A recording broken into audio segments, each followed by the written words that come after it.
So hi everyone, I'm Rivka Solomon, and it's so wonderful to be here and so wonderful to have had the opportunity to work with many of you over the past year. In particular, Charmian and I made a great team. We pulled off so many events, and I also had this amazing group of volunteers to work with.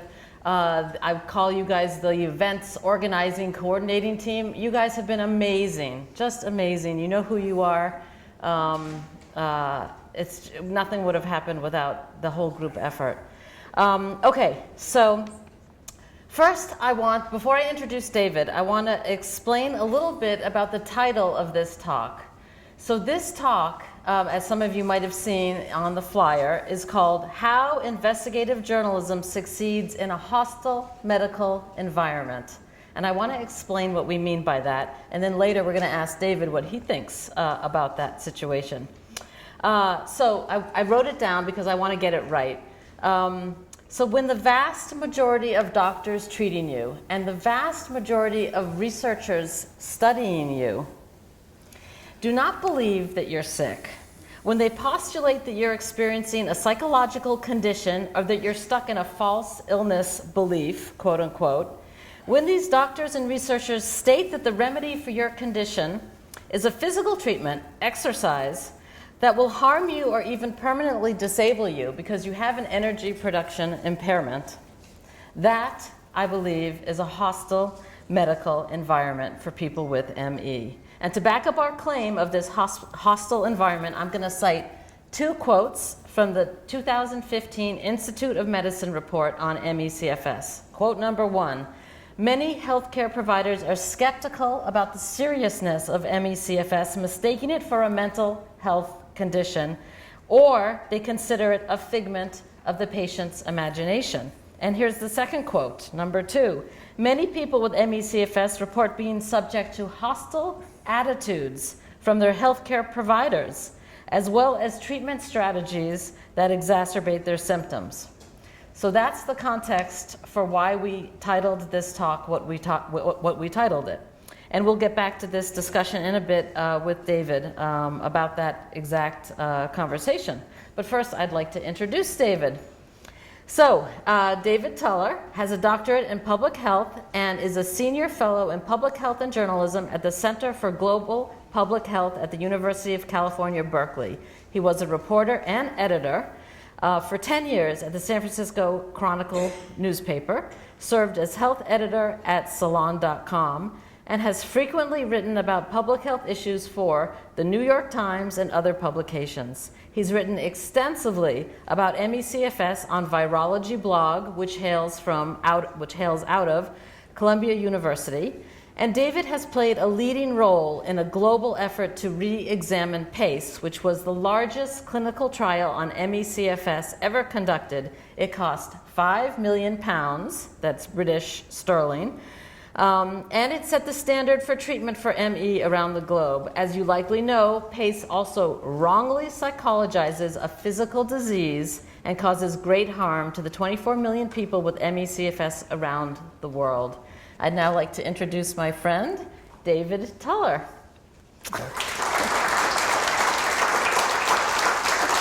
Thank you.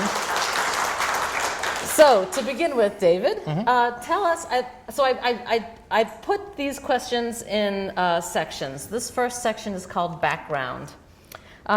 So, would you tell us a little bit about how you became a writer focusing on public health? Did you have any influences in your childhood, perhaps?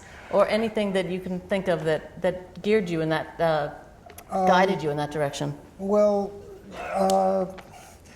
I guess when I became a reporter at the San Francisco Chronicle, I already had an interest in health issues, and part of that was because being gay and coming out in the late 70s and early 80s, everything was about HIV and AIDS, and so when I went to the San Francisco Chronicle in 1988 from New York, and I started covering health issues there, so everything was about HIV, not everything, but a lot about HIV and AIDS, and so that became, something I did. So that would probably be the main issue. And then when I ended up leaving the Chronicle, and then I became an editor at the Chronicle for a while, on and off, and I edited the health and science reporters. So I was interested in that. And then after I left the Chronicle, I went to public health school at Berkeley a few years later, and sort of developed it from that. So that ticks off one of the questions I was going to ask you, which is, did you experience the HIV/AIDS epidemic firsthand in San Francisco, which would have been probably ground zero? And did that influence your desire to cover ME, because you saw that so much of the damage that happened, the loss of lives? Well, no, I mean, yes and no. So, I mean, basically I was from New York, so that was probably ground zero, and San Francisco was maybe ground zero, 0.1, I don't know. It was also ground zero. And so I wasn't as much about, I mean, the difference, it's a big difference, because basically, nobody liked gay people, or many people didn't like gay people, so weren't sorry that they were dying, or that we were dying. But people were dying, so you couldn't pretend it wasn't actually an illness. So I think, and I was more involved in the 80s in activism and so on, and which I couldn't do once I went to the newspaper. But again, people could be activists because they weren't really sick until they got sick. So they might have been infected, but they could be doing whatever they were doing, and were out protesting, which is much harder for people with ME. So there were parallels, but not exact. And so I actually don't think that was a big influence, except that you learn not to necessarily trust what you're being told, but you learn that as a gay person anyway.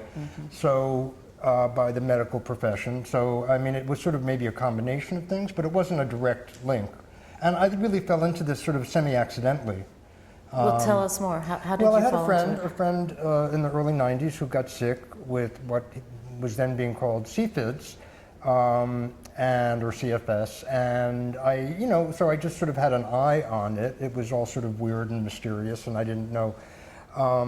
But he was, just a normal screwed up person like anybody else, and so it certainly didn't make sense to me, though, that he was, psychogenically sick, although I didn't know what it was. So I then was I guess I was in graduate school in 2009 or whatever, when XMRV and the retroviral issue was happening, and so I started writing about that, sort of part of just out of interest again. So it was more, and then during that, the PACE trial was published, and so I wrote a couple of stories about that, but didn't really focus on it until I had time a few years later when I could focus on it. So it wasn't really, I didn't sit down and say, oh, I'm going to be the CFS reporter, like nobody would think to do. It wasn't something that one would do if you really were interested in advancing your journalism or public health careers, to think, oh, I'm going to focus on this illness. Yeah. So it was more sort of an accidental thing that then, when I started reading the PACE trial, well, when I read mainly the patient commentaries about the PACE trial, and I was like, no, the things they're saying can't possibly, nobody could publish a study like that, but then you look at the study and you see it's really a mess, like the patients were saying. And then I showed it to my colleagues at Berkeley, because I'm not an epidemiologist or a biostatistician. My degree is really more social science, and they were all like, this is insane. Like, anybody who looked at it thought it was insane. Okay, so before we get into the insanity, tell us, what is PACE? Okay. So let's assume that there's a bunch of people here, and also it's being videotaped, so we don't know who will see it later.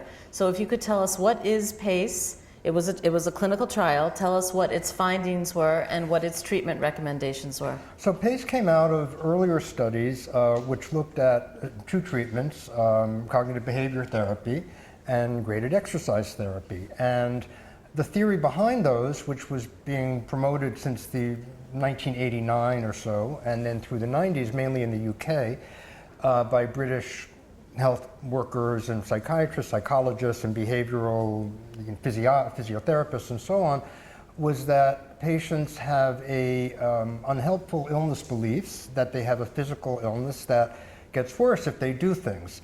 And that the way to get them, and that they get into they spend maybe they have an illness that triggers it, like a viral illness, and then they once they recover from that, they try to do something, and they're deconditioned, so they feel bad, so then they think, oh, I still have this illness, I have to go back to bed. and then they get more deconditioned, and then so it's this kind of what they call vicious cycle of unhelpful illness beliefs, deconditioning, leading to depression, leading to sleep dysregulation, leading to more deconditioning, and so on and so forth. And that the way to kind of get them out of that was to either give them cognitive behavior therapy, and not the kind of normal CBT you would get if you have a normal illness that people believe in, but specifically a version developed to alleviate you of your unhelpful illness beliefs that you're going to get worse if you do things, and or combined with or separately graded exercise therapy, which is basically based on the idea that you gradually increase your activity so you become reconditioned from your deconditioned state. So there had been a number of smaller studies in the 90s and so on that seemed to sort of show that people would get improved from these treatments. And so then they got funded at £5 million, which, depending upon the exchange rate, varies anywhere when they, from 5 million or 6 million to 8 million, dollars, depending upon what the current exchange rate is. To test this and to be the definitive study, as the researchers called it, of these two treatments. And then they produced their first results in 2011 in the Lancet, which purported to show that people... What is the Lancet? The Lancet is, along with one of the probably 3 top medical journals in the world, along with the Journal of the American Medical Association and the New England Journal of Medicine. And it's the main medical journal, followed closely by the British Medical Journal, now called the BMJ in the UK. So it's very prestigious. It's like 150 or something years old. So it was published in 2011 in the Lancet. Then 2 years later, and they published about 15 or 18 studies from this trial, but the 2 main ones were that one, and then in 2013 they published a so-called recovery paper in a well-known a journal called Psychological Medicine, also very prestigious, which purported to show that 22% of the patients recovered with these 2 treatments. Okay, so to summarize, the PACE trial is the largest clinical trial for ME/CFS, and it's based on the belief that we patients have a false illness belief and we can exercise our way out of it, or we can cognitive behavior therapy our way out of it. We can change our belief pattern. So that's the summarizing of what David said. Right, and it was 640 patients, so it was a very large, very expensive study. So how did PACE influence other medical institutions and healthcare institutions around the globe? And I'm particularly thinking about here in the US, the Centers for Disease Control, and Cochrane, which we need to explain what that is, and then other things like Mayo Clinic and Kaiser Permanente, these big health organizations. How did PACE influence them? Well, so PACE came on the heels of many other these smaller studies that seemed to show the same thing, and so it was supposed to be ratifying those. So these treatments were already sort of considered the standard of care, and were recommended already through the 90s and into the aughts, I guess we call them, into this current century. But PACE sort of said, yes, we've proven that these treatments are effective, although they said moderately effective. And so PACE then was cited by everybody as evidence. So even though they were already sort of recommending these things, PACE really reinforced this as the standard of care, in many countries, including the CDC. It was, cited by the Centers for Disease Control. It was cited by Mayo. It was cited in all sorts of clinical guidelines. In the UK, they already had clinical guidelines that recommended these treatments, but once PACE came out, they looked at it and said, yes, this reinforces our idea. So the idea was already, the ones who had proposed this theory in the UK were very influential people in the UK medical and academic establishment. So they were already established treatments, but this really solidified their role as the standard of care. Okay, so all these different healthcare and medical institutions embraced PACE. Yes, and it was unchallenged, basically. It was unchallenged. Except by patients. Okay, so then what happened with patients? So patients started trying to do this graded exercise therapy, and they started getting sicker, and some of them became permanently disabled. What happened after that? So, you mean when the studies were published? When PACE Yeah, was published? so patients started getting sicker, and then I guess my question is, how did we get to the place where patients were able to start actively challenging PACE? And Well, so patients were challenging the paradigm since the beginning, since the 90s, when this paradigm sort of emerged. And they were challenging they knew the history of the guys, the mainly men, some women too, who were involved in developing this paradigm of treatment. So they were already challenging it. When PACE was approved in 2003, they were challenging it from the beginning in terms of the structure and how they were doing it. However, when the studies were published, the first in the Lancet, the patients immediately started writing very cogent critiques of the methodology and of the findings and of what the study was claiming. And suddenly there then emerged this idea, well, basically the patients had been stigmatized by the authors and by the UK academic and medical establishment as hysterical, anti-science, akin to climate change deniers. And so basically at that point, from 2011 on, and before, but intensified from that point, the struggle was between eminent UK medical people and the National Health Service and everybody else, and sort of crazy, hysterical, climate change denying patients. And so that was sort of where, that's a very unequal, and the press was totally implicated in that. So the press basically bought the entire argument presented by these clinicians. There also emerged the idea that patients were making death threats, that patients were harassing these people with emails and phone calls. And I should say that it's very clear that there's a huge patient population, and I'm sure some were making very, very aggressive critiques. And were there death threats? I have no idea, but it wouldn't surprise me if there was something going, there were some things like that. However, those whatever number of incidents there were along those lines were used by these people and by the press to portray any objections to the PACE trial as part of a campaign of harassment. So again, putting aside the fact of whether there were or were not, I think it's, I was a journalist for many years. I also got a lot of, unpleasant things, but I wouldn't have said that all the entire people reading my work were crazy, hysterical people. So what happened was that the kind of presentation to the public became anybody who challenges the PACE trial and presents a cogent critique was by definition harassing these people. And so patients filed a lot of freedom of information requests. So freedom of information requests under, which is allowed and not a form of harassment. Patients filed a lot of them because basically the study was ridiculous and because they hid a lot of their data. And they did a lot of stuff which we can talk about. So patients understandably wanted to see the data. And these, as a class, some of these were rejected as vexatious, and then as a group, basically the filing of freedom of information requests became claimed that this was just all a vexatious attempt on the part of patients to campaign against PACE, to overturn science, to all this kind of stuff. So that was sort of the frame of how it was being dealt with. Before I ask my next question, how do we define vexatious? So patients who challenged this study that was hurting them, because patients have an energy production impairment, they're being told to exercise regardless of that. They challenged the study, they were called vexatious.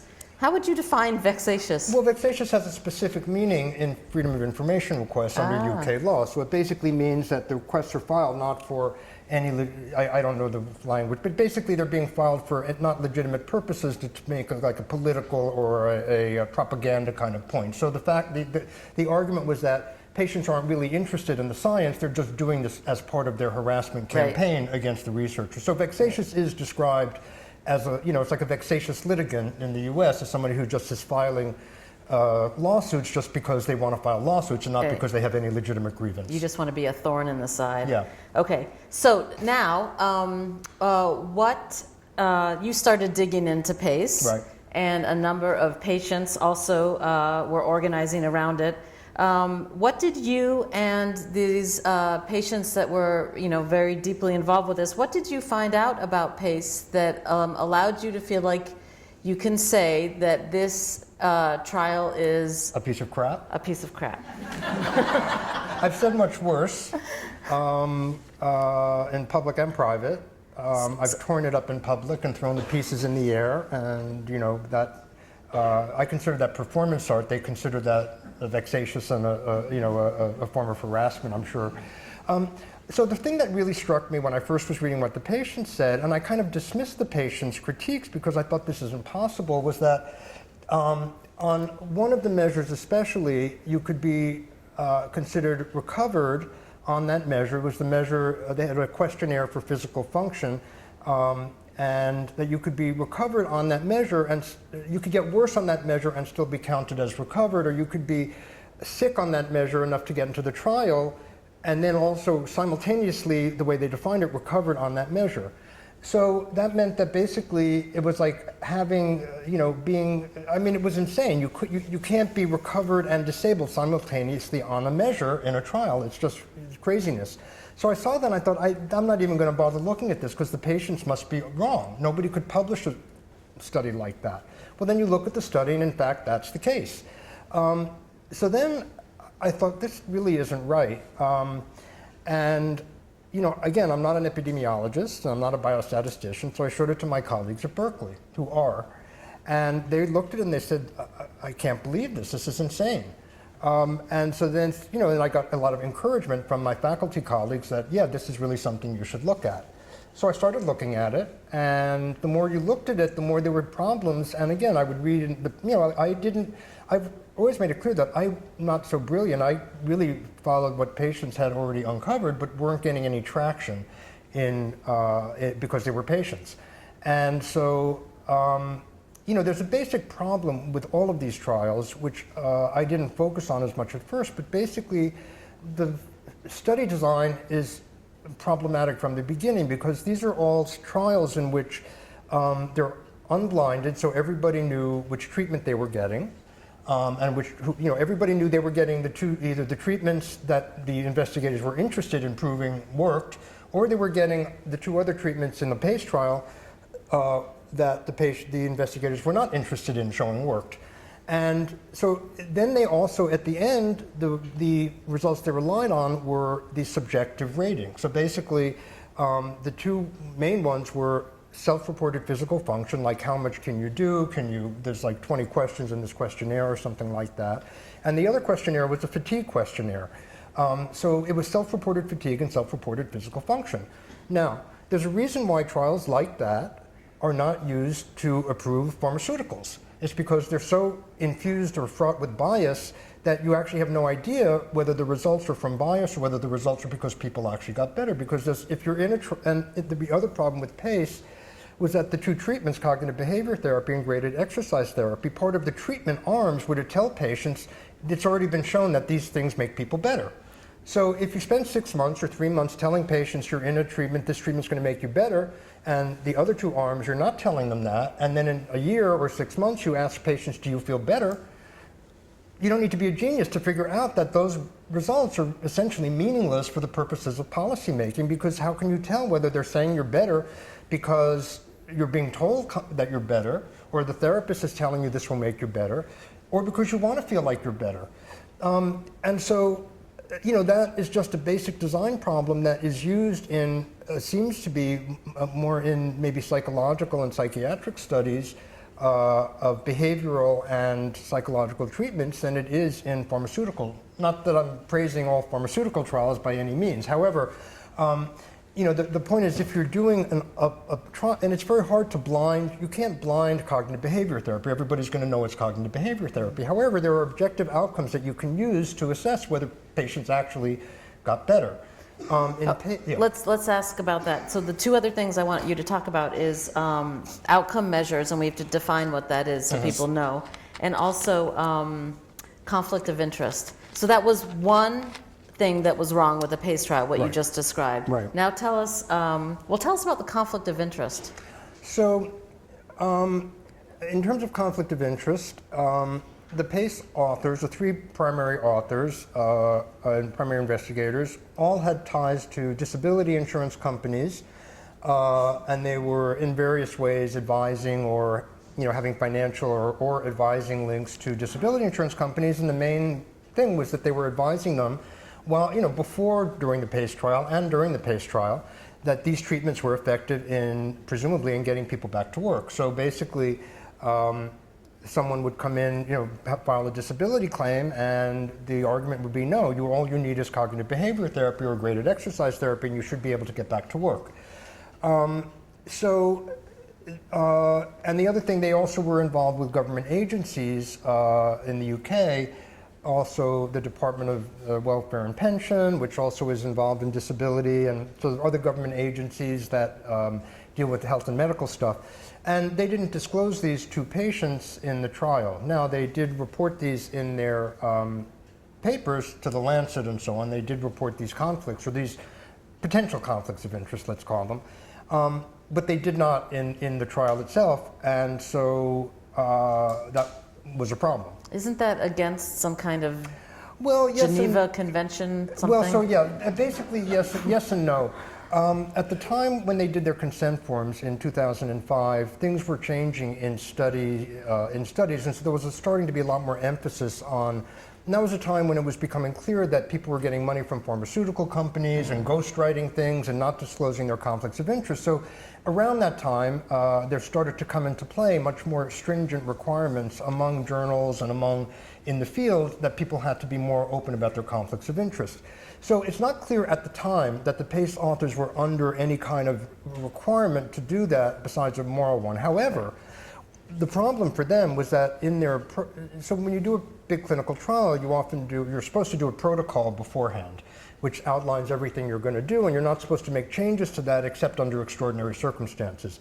And the protocol, which is the basis on which you get approved and on which you get money, you also outline, we're going to follow such and such and such, ethical guidelines and so on. And so in their clinical trial protocol for PACE, they promised to follow something that I hadn't heard of before called the Declaration of Helsinki, which is a human rights declaration from the World Medical Association that came into that was developed after World War II for obvious reasons, to protect it's designed to protect human subjects of clinical trials or in research.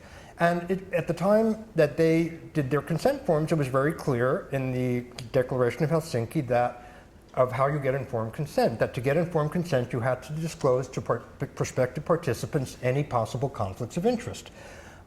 In this case, their connections with disability insurance companies and government agencies was clearly any possible conflicts of interest. Right.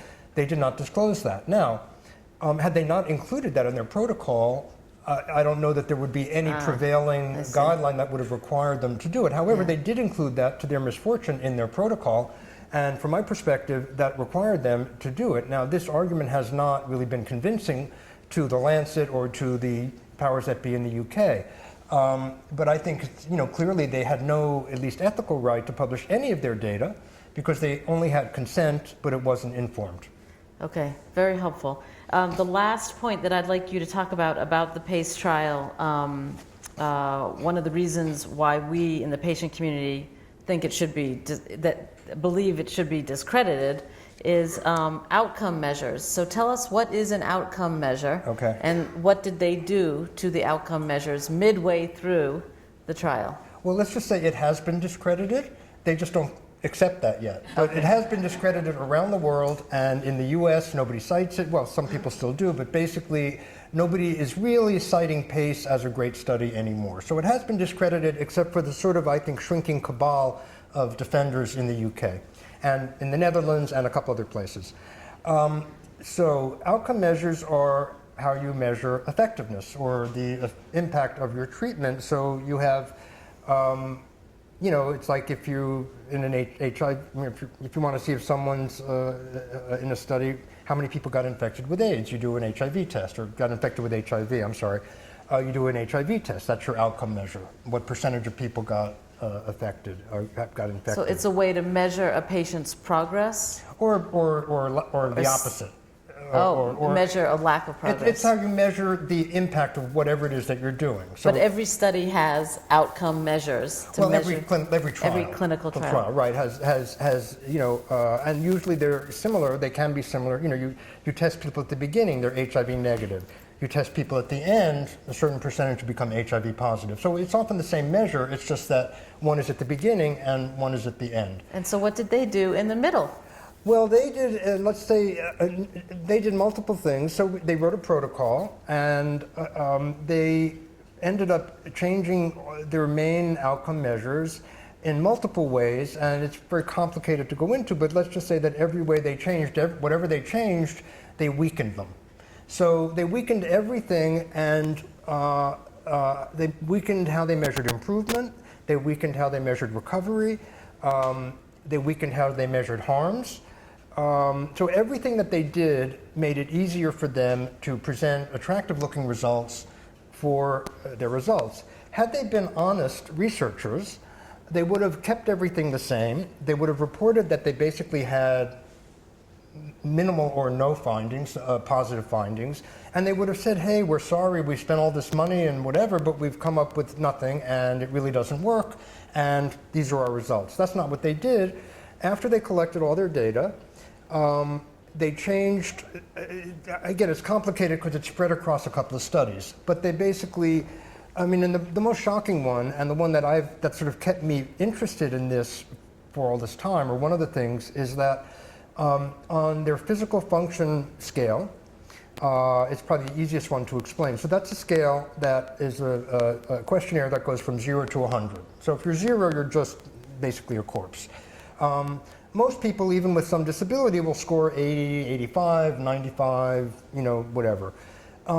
So the higher you are, the better you are. You don't have to be in perfect health to score 100. It's fairly basic physical activities. So they set at 65 or below. To get into the study, you had to have 65 or below on this questionnaire. At first, for improvement, you had to have 75 or above. So that's reasonable. And for recovery on that measure, now they had a definition of recovery which had multiple measures, but for recovery on this specific outcome, you had to have 85 or above. So that's a reasonable, probably, threshold for recovery on that measure. By the time they published their recovery paper, that threshold had fallen to 60. So basically, you could score 65 or to get into the trial and be considered disabled enough to be in the trial. You could do worse and score 60 and be considered recovered on that measure for the purposes of measuring recovery. So it's really insane. I can't say anything other. It's insane to do that. And why they thought they could do that and nobody would somehow notice, well, it's actually nobody noticed, or nobody called them on it. Except the patients. Except patients, who said this is crazy, and the patients were dismissed as insane. So the whole thing is really insane. Okay, so I'm going to, in the interest of time, I'm going to bypass that question. I want to ask if you could explain the trajectory of how false information about a serious yet little known disease, such as ME, gets funneled into the medical community to make it seem like the disease is not serious. So how do we get a serious disease and then false information is funneled into the medical community to make it seem like it's not serious? And part of that question is, what role did journalism play in disseminating this incorrect information? Well, that's if I wish I could answer that. Basically, you have a lot of people who are sick with something that's really poorly understood. There's no, way to measure it. There's no biological test for it. Or one, like an HIV test. People, it looks like, or it can look like, depression, because people are, quote, tired. I think one of the main things is that the Centers for Disease Control decided to call it chronic fatigue syndrome. So that creates a whole lot of problems, and when studies have been done and you show people medical charts but give it different names, people think the charts are exactly the same. If they have chronic fatigue syndrome, the medical students who were in the study thought it was less serious than if you gave it a different name. And journalists have been terrible. I mean, the journalism has been awful because the journalists have also, have the same prejudices as everybody else, and have bought the line of, especially in the UK, of these eminent researchers who have portrayed the patients as hysterical and crazy. And so, and then once you get people invested in a paradigm, it's really a paradigm shift to think, okay, it's actually really an organic disease when everybody's propagated the idea that it's not. So then you're faced with, a decade or more of people who've been pushing this idea, and then to undermine that idea when the entire, in the UK especially, the entire national health system approach to it is based on this paradigm. So everybody has to acknowledge that they've gotten it completely wrong. And as I've discovered, I thought I published a 15,000-word investigation, and I thought if this was a breast cancer study, first it wouldn't have been published, but that no study would survive that. So I thought, I'll just do this one big thing and that'll be the end of it, because how could any study possibly survive this? But they continue to insist that it's a good study. And again, it really is insanity. So I want to... It's mass delusion on the part of the entire UK academic and medical establishment. So I want to get to the role that you and others played in bringing down the PACE trial. But just, I'm going to put a pin on the Science Media Center. Let's talk about that later, okay? Okay.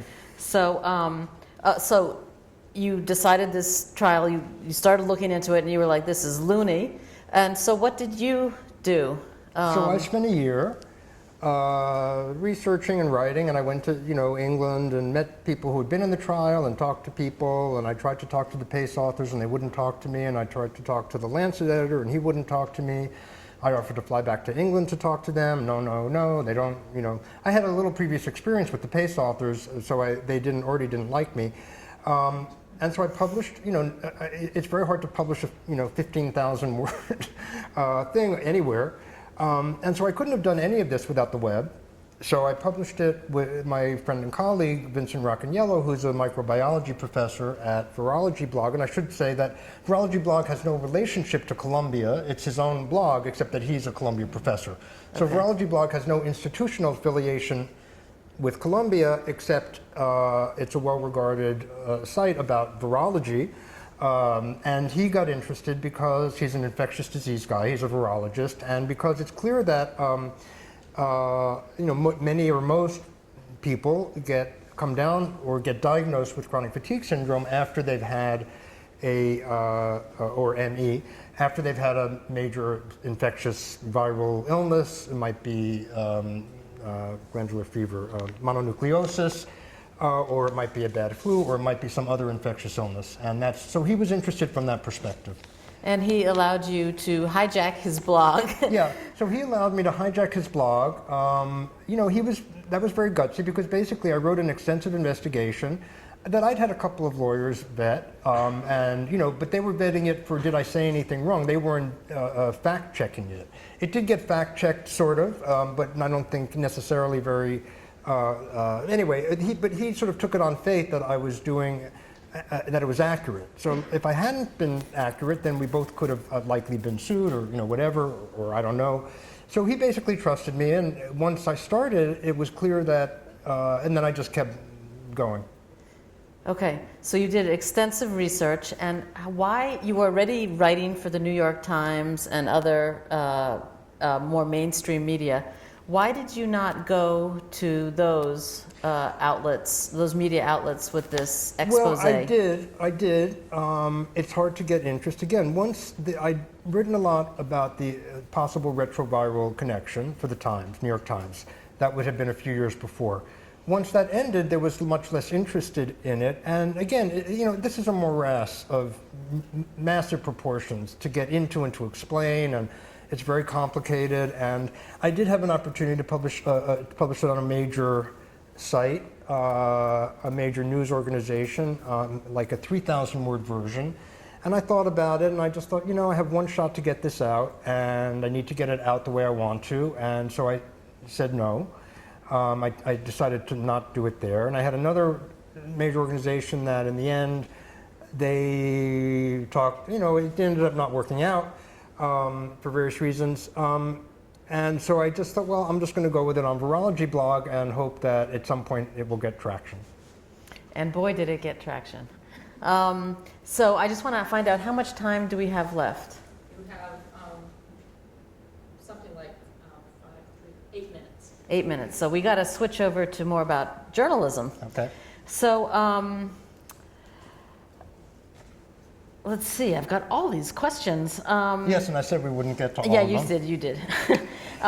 So why is it hard to get mainstream journalism to cover ME? So I want to know in particular, when you went to an editor, what was her or his, so David's a writer, he's a reporter, and you often have to go to the editor and say, can I write about this topic? And the editor, how would your editor respond when you said, can I write about ME? Well, first of all, I didn't say, can I write about ME? I said, can I write about chronic fatigue syndrome? Because in the US, nobody knows what ME is. So Right. if you say ME, then you sort of have to explain. So as soon as, it's like I once wrote, it's like as soon as you mention on the phone chronic fatigue and you can hear the editor's eyes rolling in his head, like, oh no, here's David again with this fucking chronic fatigue syndrome stuff. Beep. And I stopped basically, by then I was already writing on Vincent's blog, and I just said, I'm just going to focus on that and occasionally try to get something somewhere else. The first time, but then it started to change a little bit. So it's been a little bit better the last year or two. And the coverage has changed also in the UK to some degree, not completely, certainly not a lot, but some. And I think there has been better coverage, and I think people take it more seriously now. So the disease has had a legitimacy or credibility problem for 30 years, in part because of this terrible name that we've been saddled with that makes people's eyes roll back in their heads. What have you done to override this lack of credibility? What are some outside of the box strategies you have done that heap credibility onto your findings and your writings and the challenging of something as big as a study that was published in Lancet? So my brilliant idea, after I published my big investigation and did more follow-up and saw that it was getting traction among patients, but it got a little coverage, but not what it should have gotten. So my brilliant idea was, hey, what do I do next? And then I started organizing these open letters. And so what I did basically that the patients couldn't do was that because I was at Berkeley, because I had colleagues, because my colleagues thought it was insane, because they started using it in epidemiology classes as a case study of terrible research, I started organizing open letters to the Lancet and then to the other journals, and now it's become sort of like a thing. I'm constantly writing these open letters and publishing them, sending them, and then publishing them on the blog. And so I started getting open letters and getting, basically, and I could write them and I could make sure that there were like scathing remarks in them. But I also, I wrote them and then I had to, I would run them by the people who were putting their names to them, eminent people from Harvard and Berkeley and Columbia and Stanford and so on, who it's very hard to dismiss as crazy patients. Since they're not crazy patients, they're very eminent, well-regarded researchers and scientists. And so, so they would often tone down my inflammatory rhetoric, or rhetoric that they perceived to be inflammatory. I just perceived it to be forceful argumentation, but I'm not, a scientist who doesn't want to put his name to anything that sounds outrageous. So I started organizing open letters, and those started to get a little coverage. And then what happened with the PACE trial was that we had first an open letter to the Lancet signed by 6 people who were mainly involved in, I quoted in my story. So what I did was I was able to get other researchers uninvolved in the issue to look at the PACE trial and to say this is complete nonsense and it really stinks. And I was able to get quotes from people that scientists don't like to say about other people's work if they're not involved in a dispute. So, one of my a guy at Columbia who's a biostatistician, called the PACE trial in my first investigation the height of clinical trial amateurism. That's to me that's a scientist's version of tearing up the PACE trial and throwing the pieces in the air. Right. That's a scientific version of that, and other things like that. And And so I got these open letters, and those started to get some attention because before that it was crazy patients, and then this crazy journalist person from the U.S. making these, writing this stuff. So I sort of outsourced the criticism to other people, and then we got an open letter to the Lancet that got 42 really good names signed. And what happened after that was that when a patient had filed a Freedom of Information request that had been dismissed by the PACE authors, and then there was a hearing in the UK at the court level, and I made sure to get the open letter published before that with 42 names, and so then that got cited. The PACE authors have always said it's just crazy patients criticizing it, and the decision, one of the things among many things they said was that, well, no, there seemed to be a lot of eminent people questioning it, and they required the raw trial data to be released. So what the PACE authors had done was they published their revised findings, and instead of doing what normal researchers would do, which would be to publish as well their original findings that they'd promised to provide, or an analysis that would show the impact of their changes, they refused to do that, which is really not appropriate in research. So the court ordered them to release all their data, or ordered their university to release the data. Once the data was released, it became evident that all the changes, what I'd been saying, what patients had been saying, that all the changes they made ended up making their results more attractive. Once the data was released, their only argument really is, well, they don't really have any scientific arguments anymore. They just have arguments that patients are crazy, which is what they keep saying. So every time there's been some impact, like the CDC and Centers for Disease Control removing the treatment recommendations. Cognitive behavior therapy and graded exercise therapy. So they CDC say, well, it was took those under off. patient activist pressure. So that's really their only, version, because now there's published reanalyses of the PACE trial data that show that they either had very, very minimal results that were consistent with placebo effects, or no results, no positive results at all. Okay, I think we're almost out of time, so I just have to figure out of my most burning questions, which one to ask. Let's see. Cochrane? What's that? Cochrane? The Cochrane, yeah. That too. What time is it? And can we go over? About 30 seconds. Can we go over? Can we go over just a few minutes? Well, that's up to Charmin and. Charm. Ask one more question. Okay. Science Media Center? Yeah. The Science Media Well, Center. I wanted to focus a little bit more on journalism. So just tell us. I wanted to understand the role that journalism played in burying this disease. Tell us very, very briefly what the Science Media Center is and what role it played, but please keep it very brief, because I want to ask one more question. So journalists are taught, and I would teach students when I was, when I would teach reporting about health issues, that if something's peer-reviewed, that's a level of credibility that it gives something. So if it's peer-reviewed, and especially if it's in a journal like the Lancet, not that you can believe it automatically, but it's a level of authority that you can sort of grant it that. Journalists aren't supposed to be really able to completely deconstruct studies and show that they're nonsense, even if they're published in major journals. I mean, journalists can't really, it's very hard to do. And in this case, I had to spend a year looking at this study and interviewing people to figure out what to say about it. So that's really not what journalists can necessarily do, especially in this day and age where news organizations are, cutting staff members and stuff like that. So we've really lost a lot of the oversight that journalists can provide. In the UK, there's an organization called the Science Media Center. I call it the Anti-Science Media Center because basically, I don't know how they are in other domains. They get some corporate funding, but they've sort of managed to establish themselves as sort of a supposed neutral arbiter of science. And so many of the journalists just take their word for it and publish what the experts that they bring and so on. And in terms of the PACE trial, the PACE authors have all been good friends of the Science Media Center, and the Science Media Center is good friends of the PACE authors. So anything that they've published gets promoted by the Science Media Center automatically as fantastic science, even though it's garbage. And so in the UK, the BBC and other major organizations have people on the various advisory boards of the Science Media Center.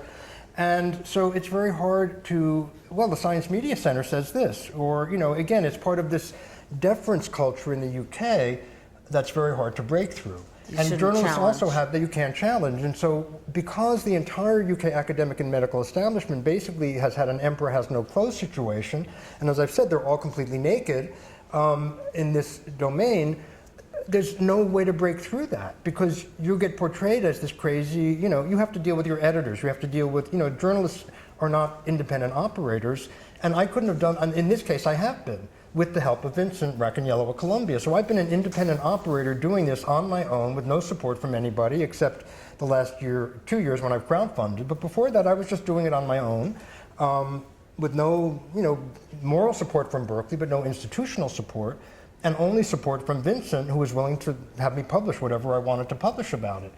That's not the way science is supposed to work.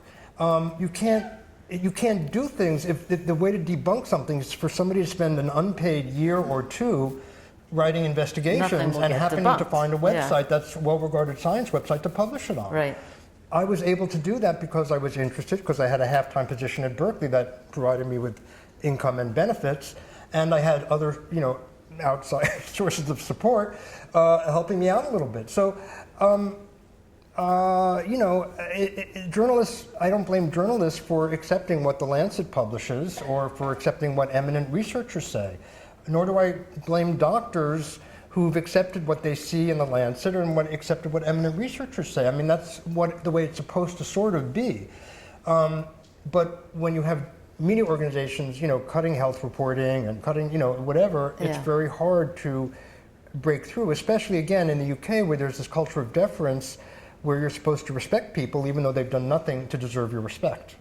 Okay, I want to end on a positive note, so this is my last question. Have there been other instances where incorrect ideas about disease persisted for years and then eventually changed?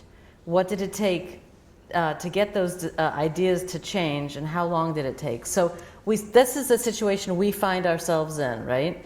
Are there other diseases that have come through and come out the other side successfully? Well, ulcer, perhaps? Yeah, so I think one thing that's been difficult is that nobody's come up with a biomarker, nobody's come up with an effective pharmaceutical treatment for the underlying illness. But again, it's a paradigm shift. So, one of the big examples in medical history is that in the late or mid 19th century, when a Viennese doctor first proposed, women were dying of childbirth in hospitals all the time because they were getting infected because nobody washed their hands. So the first doctor who was proposing Semmelweis that everybody should wash their hands, he was sort of laughed out of the, whatever. Everybody thought he was ridiculous, even though, of course, once you did that, women weren't getting affected by, in childbirth to the same degree. But that took many, I don't know how many decades, but a couple of decades probably for that to become understood as, as a reasonable approach. I think I've been focusing on the bad research and getting rid of the bad research in a way to make room for good research to sort of find answers to the medical problems. I think there's a dialectic, so once, as that gets damped down, there's more money not spent on that and being spent on biomedical research. When there's a breakthrough in the biomedical research, sooner rather than later, hopefully, that will further help, get rid of that. So, and in the meantime, there has been movement forward. And so I just want to leave on a positive note that the work that you've done, taking down the PACE trial, and that lots of patients have done working with you, has succeeded in challenging the CDC's thinking about these two treatments that are hurting patients, and also Cochrane. We won't go into the detail right now, but Cochrane, which is systematic reviews of treatments. Both of those are being successfully. Well, Cochrane's a complicated thing Yeah, because they've sort of Cochrane's backed away. complicated. I think that We don't have any more time, though. We have to I'll stop. just say one thing. The main change has been, I think, that I've helped with is that the argument has shifted from eminent people and the entire UK academic establishment against crazy patients to it's an international scientific dispute at the highest levels, and you have international eminent people saying this is nonsense, and I think a shrinking cabal of desperate people in the UK trying to save their careers and reputations, and so it's a much more equal fight. And once the fight's fought on the level of science, they will ultimately lose. That's what we like to hear.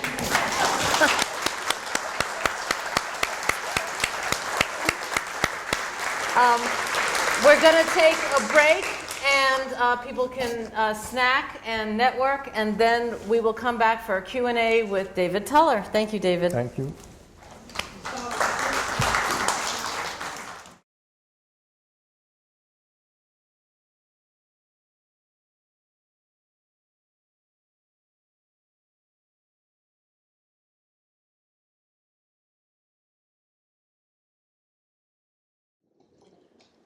Thank you all for coming back.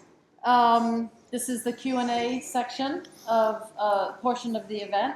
By the way, we had 80 people here at our height, and it looks like most of you have come back, which is wonderful. So if I could just have your attention all for 1 minute. We wanted to give David Tuller this Certificate of Excellence in Investigative Journalism. This certificate of appreciation is presented with deepest gratitude to David Tuller. How do I say that? DrPH. Doctor of Public Health. Thank you for your dogged investigations and reporting in search of the truth. Your work benefits millions of people worldwide living with ME/CFS as well as their caregivers. David, thank you. Thank you.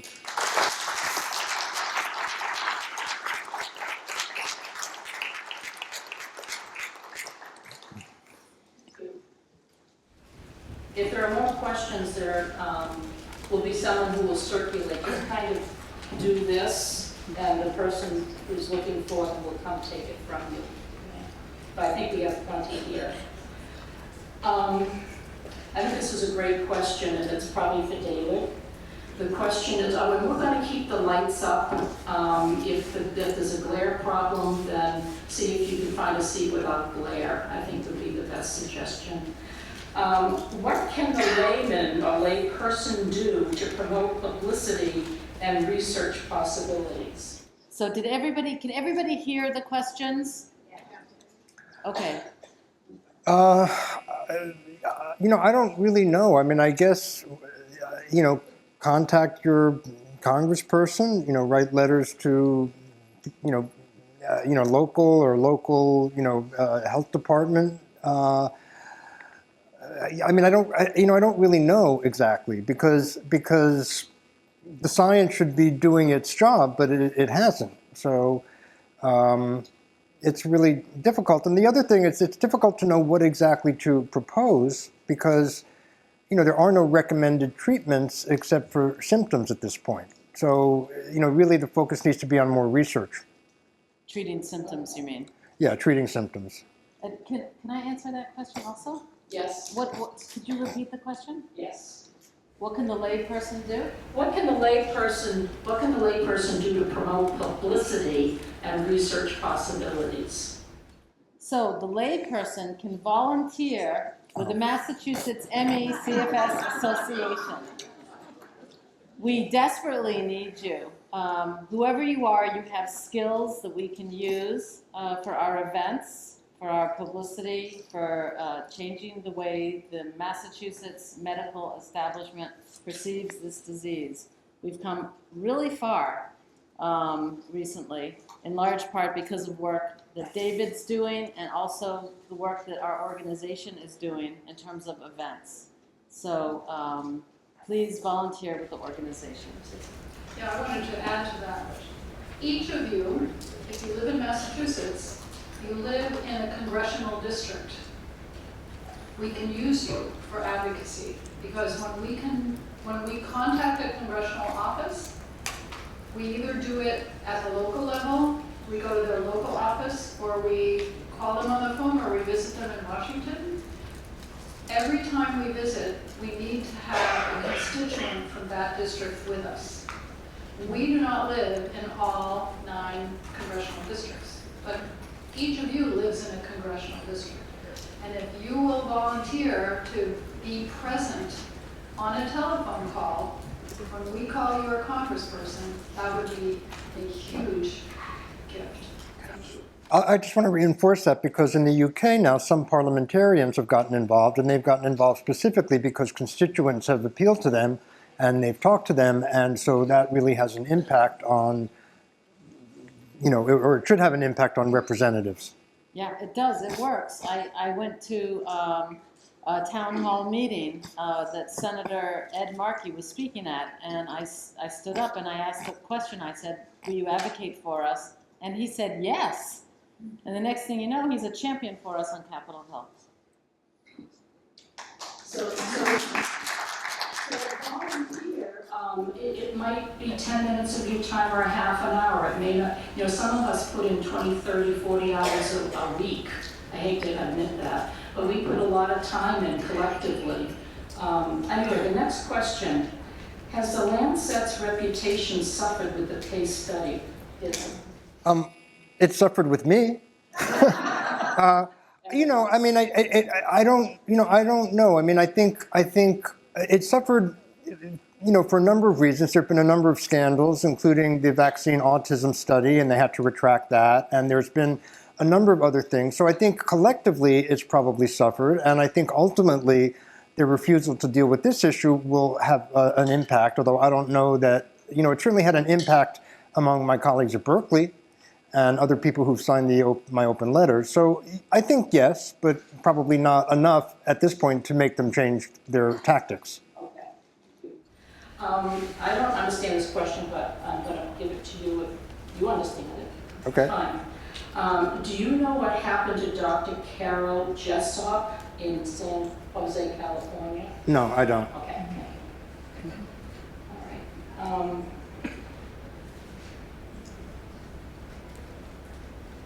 I think you've done some of this. Can you give us a reference summarizing the defects of the PACE trial we could share with colleagues? And this is from a doctor who's here. So yeah, I would go to, on Virology blog, the open letter that was published in February 2016, which basically lists, and then another open letter that was published in this August, which collectively pretty much outline the major issues with the PACE study. And that letter was signed by over 100 researchers, scientists, Right, academicians. The most recent one was signed by more than 100 people, 70 organizations, and 10 members of parliament. And the one in February of 2016 was signed by 42 experts. Can you talk a bit about the problems with patient selection for the PACE trial? Yeah, so basically one of the things we didn't talk about was the issue of case definition. So in the PACE trial, the primary case definition is how do you define, a patient who has an illness or not. So with HIV, if you have a positive HIV test, you're identified as a patient or as someone with HIV. Since we don't have a test like that, in the UK for the PACE trial, their primary case definition was 6 months of unexplained disabling fatigue. And you don't have to be brilliant to know that that's going to be a proxy for undiagnosed depression, undiagnosed anxiety disorders, chronic fatigue for any number of reasons that may not be medically indicated or medically understood, but not specifically for the illness that they were purportedly studying. So that's a big problem. In the illness overall, it's a big problem. And how do you define a patient, because we don't have an actual test. So if I could just add to that. So this is where the phrase garbage in, garbage out would apply. That if you're bringing in patients that aren't well characterized, is how they say it. If a patient isn't well characterized as a person with ME/CFS, then the results of your study are not going to be about patients with ME/CFS. It might be that some of them have depression and all the other things. And it's important to point out that psychotherapy and exercise are indicated for people with depression, or can be indicated for people with depression and anxiety disorders. So some people in the group that purportedly has the illness may feel better or may do better, but not because they have the illness, but because they don't and they have something else which has been defined as the illness. What new and exciting current work has your reporting initiated or is initiating? What was that again? What new and exciting current work has your reporting initiated? I can't really make any claims that my reporting has initiated any new and exciting work. I'm really in the business of debunking, and I'm not a medical person, so I can't. I think my work has probably helped make room for more funding possibly to be given to those who do know how to do that work, but I can't take credit for that specifically. Okay, thank you. But this might be a good time to answer, your work has influenced Cochrane, and do you want to say what that is and what has happened? Well, okay, I'm not again sure that my work has specifically influenced Cochrane. Cochrane is a organization that's based in the UK but has affiliates around the world, and their focus is on doing what they call systematic reviews. So they take a lot of studies in a field of treatments for different conditions and then group them all together and see collectively what do they show. There's a review out that they did for exercise treatments for what they call chronic fatigue syndrome, and that's been a big dispute over the last couple of months because Cochrane had made a decision to withdraw that review and give the researchers a chance to respond to concerns, but because then there was press coverage about it, they've sort of backed down. And they haven't temporarily withdrawn it, and it's not clear. There's supposed to be a revision of it, but we don't have any idea what the revision will be. I had a meeting with the editor-in-chief at Cochrane in July, and I very vigorously advanced the arguments that patients had made about the problems with the review, and it has its own methodological problems, just like the PACE trial. And whether that influenced them or not, I don't know. But there are a lot of, again, patients had made the primary concerns, and they were responding to complaints, scientific and methodological complaints from patients about the inadequacy of the review. So I probably reinforced those concerns, and my work has certainly raised the profile of the issue, but I can't claim any particular credit. So I'm just going to summarize that. If you go to a doctor in Boston, the doctor, and you say you have ME, the doctor might say to you, the doctor might look at Cochrane and say, Cochrane says you should gradually increase your exercise, or you should do CBT, because Cochrane systematically reviewed all the different treatments, and so that's what they say we should do. So by challenging the PACE trial, that is chipping away at what Cochrane is using as the basis of their treatment recommendations. And so recently, just in the last couple of weeks, they said, well, we're gonna review this. We're gonna put those treatment recommendations on hold, and we're gonna review this. But then there was a backlash, and then they backed away from that. Right. So it's actually gone backwards on that in the last couple of weeks. So one step forward, no, 2 steps forward, 1 step back. Right. And hopefully another step forward soon. The next question, what has been the response of medical schools and their reaching out to medical students had, I imagine, on the report of the PACE trials? I imagine that's what this person is asking. Well, the problem is medical schools haven't actually addressed the issue at all. I mean, many medical school curricula don't, if they have 1 minute that they spent on this illness, then that's probably a lot. So I think there, in the UK and in the US, there are efforts to get proper, appropriate medical information into medical school curricula, although that hasn't advanced that far as I know, at this point. So 1/3 of medical schools cover ME, and what they cover is probably not accurate.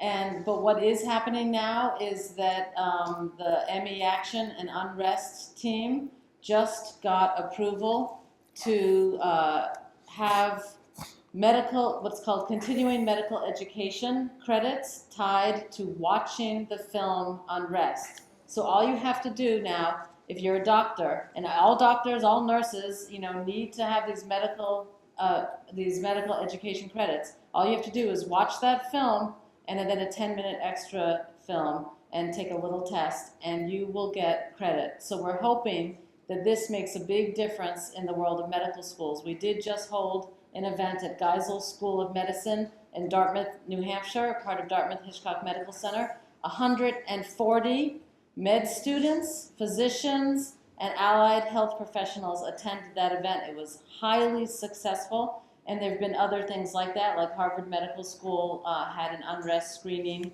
that Jen Brea says 100 people came to. So it's going to happen. We need more activists and advocates to help organize these and work with us. So contact us if you want to help. Okay, I'm going to try to interpret this. It is tough if handwriting isn't clear or grammatic isn't to read some of these.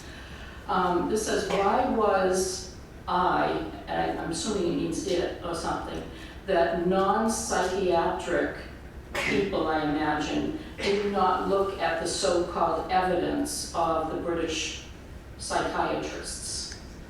So why is it that non-psychiatric? I think what they're saying is, why were doctors who were not psychiatrists, why didn't they look at this and look at the evidence of the British psychiatrists? Well, it's hard to blame doctors for trusting what they read in the Lancet or for trusting, eminent people saying things because, if you have no reason to think that they're, telling you things that aren't so. So I don't really blame, regular doctors. I mean, this is sort of the paradigm that's been presented to them as effective based on purportedly, good research. So, why would they think otherwise? They're all overworked. I mean, everybody's overworked. Same in the U.S. Doctors don't have, a lot of time to read all the journals and there's so much research published. So, you believe what you're basically told by the people and the authorities that you believe in. So unless you have a particular reason to challenge it, then you wouldn't think to do so. The next question, again, I will try to interpret. Do you think a single, I think it says payer system, helped to create the PACE study and its publication? So, is someone trying to single payer system? Okay. So I think that means was there one particular company or group that created the PACE study and its publication? I'm not quite sure I understand the thrust of the question. I think in the UK, they have it's not a single payer system. I mean, it is kind of a single payer system, which means that the overall budget is controlled by the NHS, although different regions in the country have different ways that they can sort of figure out how to spend the money. If you have one controlling system, and they buy into a certain paradigm, and that's supposed to be disseminated, across the country, that will have more of an impact. In the U.S., people, if you have health insurance, let's make sure to put that in. If you have good health insurance, you have a bit more flexibility in terms of being able to find other clinicians or switch your doctors or see doctors out of network or whatever. So you have a little more opportunity probably to find clinicians that are helpful. But I think also there's much more of again, because of a deference kind of culture, I don't think there's as much of a habit of people challenging their clinicians or clinicians thinking of their patients as partners in their care. So I think here you have more freedom and flexibility to find somebody else. Not to say anything good about the U.S. healthcare purported system, since we don't have a system. But again, if you have good health insurance, you have more flexibility to find clinicians who are more to your liking, I think, than in the UK, where you need a lot more permissions and to see consultants and specialists and so on. Why won't the Lancet rescind the PACE trial? You'll have to ask Richard Horton, the editor, that question. Again, the open letters didn't ask for retraction or rescission. The open letters asked for an independent investigation of the data. There were things in the PACE trial, in that publication, there are some things that should be retracted or corrected immediately, and other things that it's hard to call for a retraction. A retraction isn't just for bad science. A retraction is for things that are fraudulent or that are really misrepresenting the science. So even if something's bad science, it's not automatically cause for retraction in a medical journal. So they used a case definition, like we talked about, of 6 months of fatigue. That's a published case definition, so it's hard to say it should be retracted because of that, even if it's bad science. But why they've defended it is beyond me.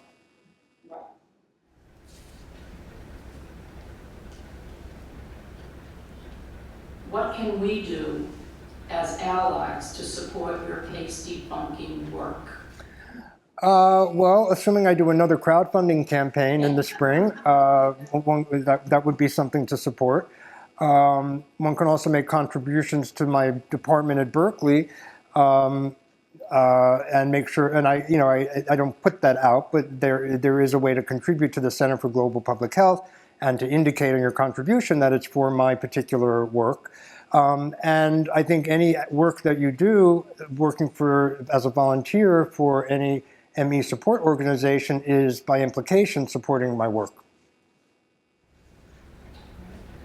This is a question from the internet that we got ahead of time. And I've never heard this, but could it be that Chernobyl in 1986 caused the peak incident for ME/CFS in 1988, the timing of the radioactive cloud to reach the USA population and subsequently later cause illness to susceptible people fits perfectly. Interestingly also is that members of the military with GWS symptoms handled depleted uranium, and the symptoms are virtually identical to CFS. So they're making reference to Gulf War illness, Yeah. and saying that the symptoms are similar to ME/CFS. That's right. I have no, I can't even think how to answer that question. I have no idea. I would be very reluctant to attribute, the outbreaks in the US started before 1986, or at least some of them, and people were getting sick with whatever this seems to be before that. So I'd be very reluctant to sort of try to draw a conclusion between what happened in Ukraine and something happening at Lake Tahoe. And again, this next question is very medically based, and I don't know if there's anyone here that can really answer that.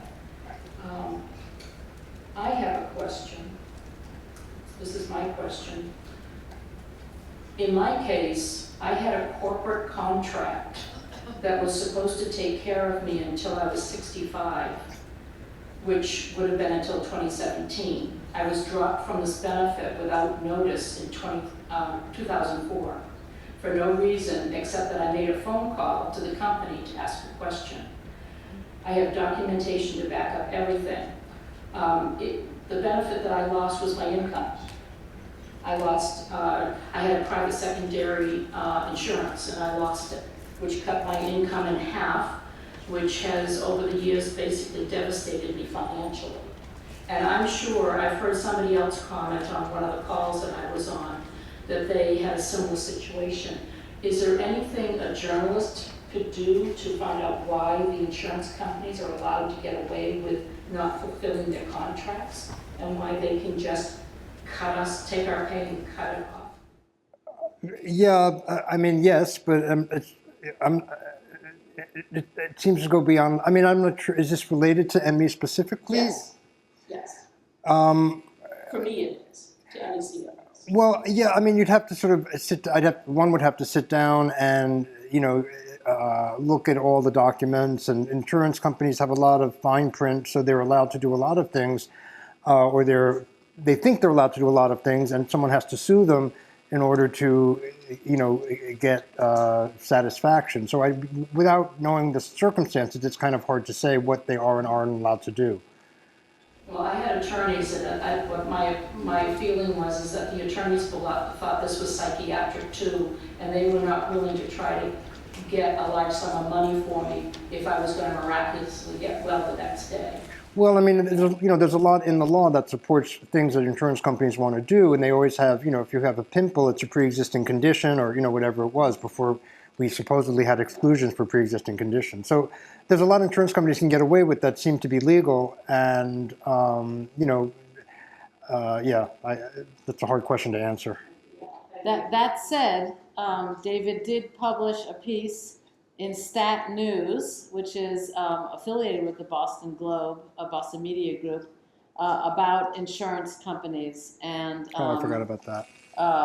in particular about, well, do you want to say what it is? Yeah, so there was a reporter for the Washington Post named Brian Vastag who got sick a number of years ago and has able to then was denied disability by, I forget who it was, maybe Prudential, but I'm not sure. And he finally, got multiple tests and documentation of his illness, and finally won on a court a very strong decision from the judge that ordered his disability to be paid. However, it's not precedent making. And he had a lot of access to information and resources to be able to get the documentation, and lawyers willing to take it on. So even though that was a victory, it's not a solution for other people necessarily. Right. I think that the short story here is that as long as the disease is perceived as not real or psychological, anywhere that any organization, any institution that touches the disease is going to buy into that disbelief. So whether it's disability insurance companies, whether it's editors who work for newspapers, until we get the disease, it needs a credibility facelift. And once we get that to happen, which is what we do with our activism and our advocacy, then all boats will rise. And I think it's, one should point out that a lot of illnesses have, previously been thought to be psychiatric or psychological until there's a discovery of what's causing them. So some things, are easy to dismiss by those who have a vested interest in dismissing them until it's sort of more documented that whatever the physiological cause is or causes are. Right. I've heard of multiple sclerosis being perceived that way, right? So it wasn't until MRI machines. I'm not sure of the history, but something like that. Once MRI machines started to be able to definitively diagnose multiple sclerosis, tell me if I have this wrong, but that's when it went from a psychological disease to a real disease. Yeah, there's something, I think it was something Nancy Klimas mentioned, that once the MRIs could detect what was going on in the brain with MS patients, overnight, they agreed it was no longer a psychological illness. And it was seeing is believing. So one more question. Do you feel there is a bias against any research into disease treatment that does not incorporate a marketable drug technology? Well, I think there's not a bias. I mean, it's pharmaceutical companies aren't interested unless they see a big market. So that's, it's not like, so yeah, that's a bias. I mean, there's reasons why you might not have research into something unless there's a perception that there's going to be a drug that's going to be widely used and prescribed. Sure. Can I ask, are there any, we've got two questions in the back. Can I just ask, are there any journalists here or anyone involved in journalism? Yeah, okay. I and some others have gone through the research of the British psychiatrists who came up with the whole biopsychosocial nonsense. If you look at their publications, it's clear that it was nonsense from the very beginning. The case definition that they use is the Oxford definition. It is very broad. It includes all sorts of problems and different forms of illnesses with fatigue. This meant that they easily reached the conclusion that there were a lot of psychiatric problems among this so-called CFS population. No, it's because of the criterion they use. The Oxford definition, as I mentioned, is so broad that includes many people with primary psychiatric problems, and they failed to ask whether the psychiatric problems they saw in patients occurred prior to the illness or after the illness. Very simple stuff. It is really nonsense, that research. And it was carried to the United States by their chief British psychiatrist in Great Britain, not chief, but most prominent. And he was a consultant to our CDC. So the seeds were planted of a psychological origins, and we're still suffering the results of that. 30 years later. Do you have anything to say? Yeah, well, yes, Repeat what he said. okay, why don't you repeat it? Alan said that the seeds were sown early, that the disease is psychological and not real or physical, in part because of the disease criteria that was used, who they decided was a patient and who they decided wasn't a patient. And then the people who came up with this theory in the UK came over to the US and advised the Centers for Disease Control. And that's an imperfect summary. I'm sorry, Alan. And it's true. We have so much difficulty finding physicians who are knowledgeable about this illness. And that's why we have so much difficulty finding physicians who are knowledgeable about the illness. Well, it's definitely true that the CDC was working with this group of psychiatrists, and a couple of the primary authors of PACE, were involved, had consultation with the CDC, and so yes, definitely there was cross-pollination of the bad science. Okay, I'm trying to find some positive note to end on. Well, I was thinking of asking one of two questions. One is, it's always exciting when you do more research and work, so I'm wondering if you have anything planned that you're thinking of focusing on next. Or the other question I was going to ask you that would be positive would be, do you think that this is actually going to shift at some point, the negative perception of our disease? So let's just, short answer, are you researching anything now, or are you thinking about researching anything? I was thinking about the Royal Free Hospital. Well, so yeah, I mean, there's so much stuff I've done that I haven't written about yet. Like I've done some interviews with a couple of patients who were in the Royal Free Hospital outbreak, which was in the mid-1950s, which was the illness, the period that gave rise to the name myalgic encephalomyelitis. So I haven't written those up yet. Just one sentence about what that was, what happened there? That was an epidemic or an outbreak where a lot of mainly nurses got sick, and I think it was 200 and something nurses. And the people at the time were clear that it was an infectious agent of some sort, but they didn't quite know what. They didn't identify anything. It was later dismissed by a couple of people with psychiatry background and as a case of mass hysteria. And one of their two main points: one, they didn't identify a pathogen or a virus or any infectious agent, and the second one was that most of the patients were women, so of course it was hysteria.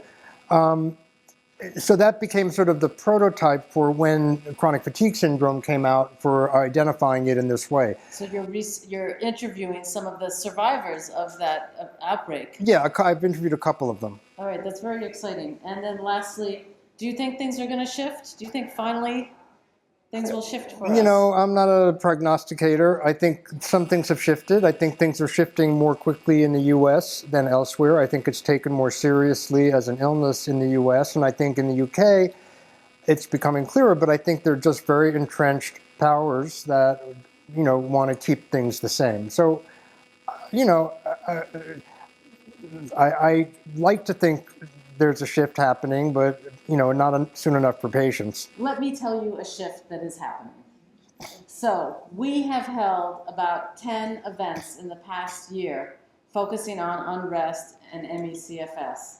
And for those events, we were the person on the outside knocking on the door saying, please let us in, and can we please put on this event at your college, on your campus, in your institution? Well, just the other month, we got 2 inquiries, unsolicited inquiries, that are very exciting. One is from the Massachusetts Rehab Commission. That's a state agency, and they want us to train. They want us to do 3 events around the state of Massachusetts to train their staff in how in MECFS. And this is a huge thing for a state agency to ask us that. That's number 1. Number 2, Mass General Hospital Institute for Health Professionals is a graduate school connected to Mass General Hospital. They every year have one event that the entire, hold on one sec.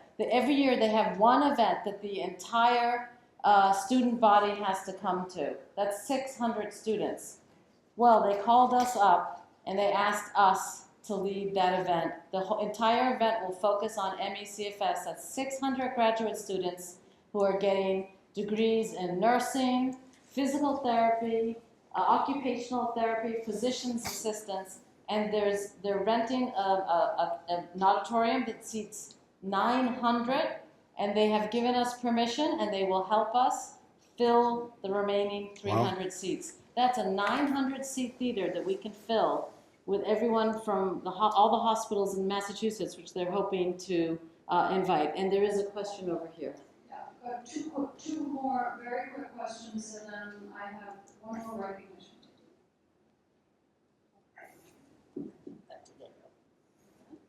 You can ask others.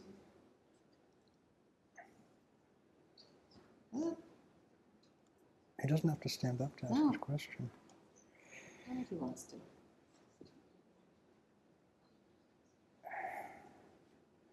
This is my wonderful father, who taught me everything I know about activism.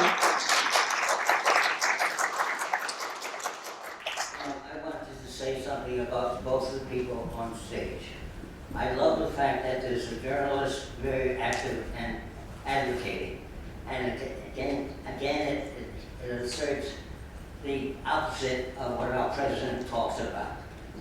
As if the free press is the one that's dangerous to us. It's just the opposite. The free press is the one form of activity in this country that can really help get rid of this guy. His name is Donald Trump. Now, beyond that, I want to just praise both people on stage for the work they've been doing. I feel that's the way to go. I have my own physical and emotional conditions, and I've had all kinds of experiences with hospitals and doctors which I don't feel very comfortable with. I don't feel they look at you as a person, they look at you as an option. And that's what I experienced, and I don't like that at all. And you have to stand up and fight for what you want. And that's what I think my daughter is doing, and I praise her and I praise the journalists on stage with her. So I want to give them a real big hand.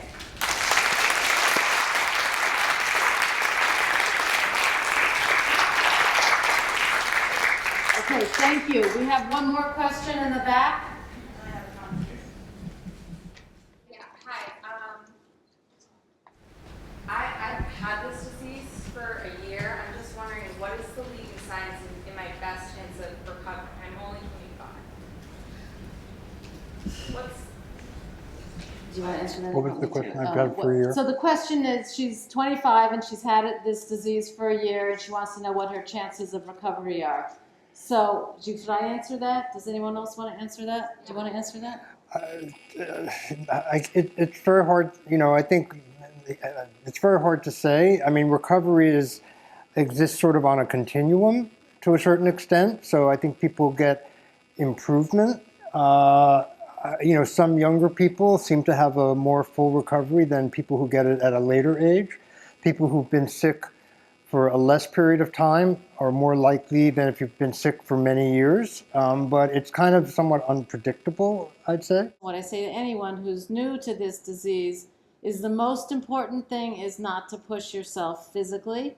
because we have an energy production impairment on the cellular level. So when we push ourselves like I'm doing now, we're hurting ourselves. And if you really rest, you might give your body a chance to recover.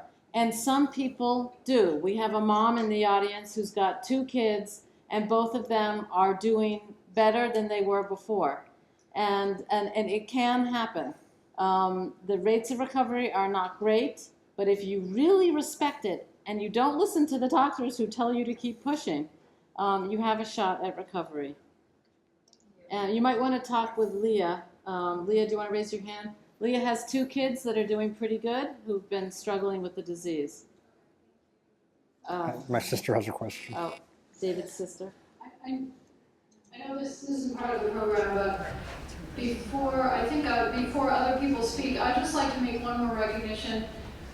Llewellyn King and his wife Linda are in the audience today.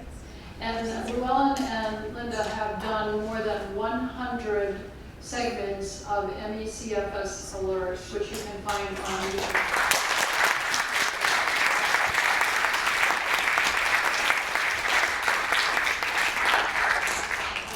So I'm Joanne, I'm David's sister, and I wanted to say 2 things. One is to the young woman, I'm sorry I didn't get your name. I think sometimes when people are younger, it's harder to be aware of how many things scientists do figure out over time. You know, the things that we didn't know how to take care of when I was your age, and now we do, and they're not problems anymore. So aside from the questions of how do you take care of yourself knowing what you know now, I think that there's a very good chance, you know, and having heard, you know, studied up a little bit about this from the work that David's doing, so I think there's a very good chance that as people become more aware that, you know, there's a lot of reason to believe this is a physical illness with a physical cause, that something will be discovered during your lifetime. I would be astonished if that didn't happen. Right. I mean, if you're going to get sick, now's the time to do it. Because things are shifting. They really are, on the political level, on the scientific level, the research level. So also, can you just meet Roby, who's behind you? Make sure you know you meet each other, because that's a support group. And then I think Erica had a last And I just want to say also... I wanted to say, in terms of ending on a positive note, that, I mean, I'm as proud of David as anybody could be. And I know he's done wonderful work, but it was people from the community, as David's described, people who have MS or MS, who have ME, or family members, you know, members of the community itself, who alerted David to these errors. It's, you know, people from the community who were involved in getting the data released in addition to David's work. And I've been reading the comments and the things that people write, you know, in response to David's work, and I can see that this is an incredibly powerful community. I mean, you guys are amazing. And all this stuff, despite the fact that people are, you know, by definition limited in energy. And so I think, to me, that's a really wonderful, positive sign, is, you know, everything that I've, you know, again, from following David's work, been able to see about the ME community and how much power there is there. The other thing I just want to add also is that there are things that doctors can do to help address some of the symptoms. And if you start addressing some of the symptomology that people have, it does help people do a bit more, because you're spending less energy fighting all the symptoms. So if doctors can help with some of the sleep issues, or help with the orthostatic intolerance, which we won't describe, or help with some of the other symptoms that people have, that there are things that clinicians who understand what to do can do. So it's not that there's nothing, even though there's no underlying treatment for the condition. There are things that clinicians who understand the illness can try to do for their patients. Right. Candace, did you hear that? Yeah. Okay. Erica? Is the person who asked about Carol Jessup still in the audience? Is the person who asked about Carol Jessup still here? The person who asked about Carol Jessup still in the audience? I think that might have come in through the internet. No, there was a woman here who talked to me about Carol Jessup. I just don't know anything about it, and she should be, I think, still here. People with this disease, she works exclusively with people who are terminally ill. Thank you, Erica. All right, are we wrapping up? This is really quick. Hi, I'm Marie. I want to thank you too, both of you, for all the work that you've done, and everybody else in the room. My question that I sent up there to the comment was that in the PACE study or after, have you seen any correlation with people that have mast cell disease, Ehlers-Danlos or POTS, the autonomic nervous system disorders? Because I've had fibro since the 90s diagnosed. In the 80s, I was in London, met a woman that said I have chronic fatigue. So I guess I'm at the end of it, like, what am I trying to say? Have you seen that in the studies? Because I know they've watched that study, but because I feel like that's the underlying cause. And there's also Kaufman in California. That was the second question for you, David. If you've seen his research or talked with him at all. I had it written down. What was the question? So the question is, have there been studies about the comorbid conditions that often will come with ME, such as mast cell disease and EDS and other, there's lots of other diseases that are very similar to ME. And there have not been studies, but anecdotally, there's lots and lots of patients that have those conditions as well. So many of the doctors that know about this disease, and there are not many of them, there's probably a dozen around the country, they will not be surprised if you talk about those conditions as well. So that's the short answer. There's not enough studies being done, but there are anecdotally lots of people who have ME and those other diseases. Maybe later we will find out that they're all part of the same condition in some way, shape, or form. I think that that's the direction that Ron Davis is going in. He thinks whatever he finds for ME will also end up helping Lyme disease and some MS and other diseases. So the boundaries between these various conditions aren't that strict that it's very possible that, the patients get multiply diagnosed. So it may be that one doctor would diagnose somebody with fibromyalgia, another doctor might diagnose them with ME, but they're sort of looking maybe at the same thing. Or it may be people with EDS, a certain EDS, maybe they're being diagnosed with chronic fatigue syndrome, but they actually have EDS. So it's not, the boundaries are just not clear enough at this point to know exactly what's going on and what is causing it. And it may be that, it's a cluster of related things probably. Okay, thank you everybody for your questions. Thank you for coming. Unfortunately, we're not a medical organization, so we can't answer all of these questions, but we can give you support. We can direct you to some reports of scientific studies. We do that in our newsletter. We'd like to hear what you think. Please fill out your evaluation forms. Let us know what you thought of today's programs and what you might like to see at a future program. Let us know if you're interested in volunteering, if you're not getting our newsletter. If you haven't gotten one recently, it's not your fault, but we are going to try to do better with getting them out. So thank you. We really appreciate your support.